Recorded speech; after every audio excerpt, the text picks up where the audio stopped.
developing an opening session, creating what we call a hybrid simulation, where you're ultimately adding video clips and audio clips and making not only the audience feel like they're immersed, but making yourself immersed in the situation. You know, for us, we got lost in the environment, so that was what made it all worth it. Cole County 911, location of your emergency. You have to help him! It's very important that the learners believe that they're in the case. So as much as we can do to make the fit and feel, the equipment, the interactions realistic as possible, that's where the learning happens. So the brief snippet on the scenario was an opening video that involved somebody calling 911 and working with the dispatcher to be able to get instructions on taking care of somebody and getting more information for the pre-hospital folks to arrive. At the end of the dispatch, you hear an ambulance coming on scene, you see the EMS crew arrive, you see a bystander sitting in the middle of the stage asking for help, trying to guide the EMS providers to where she's located.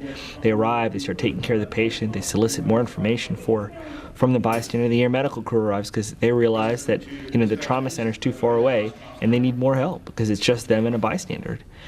Air medical crew arrives and they work together as a team to take care of the patient and ultimately transport it to the trauma center. In this scenario particularly, there were a few things that I wanted to teach. One of the roles is the simple role, which is teach the medical knowledge. The other point of the case is more difficult, and that's to try to teach all levels of providers during a single scenario to speak up. We've bolused him, we've given him epi, we've given him fluid, we've given him blood. He's not... You'll notice halfway through the scenario that the doctor stops listening to people. We see it every day in trauma centers across the world. We see it every day in patient care management. We're so focused on a specific area that we completely block out everyone around us. And we designed it such that the doctor is there, he's hearing you, but doesn't necessarily hear you. Hold on. Hold compressions. Give me a squeeze. Hey, he's got absent breath sounds. The problem's not blood, it is air. I need a chest tube. I thought it went very well. There was great realism. Everyone was involved, had good buy-in, and the mistakes that were made were actually very important mistakes. To me, that's a success.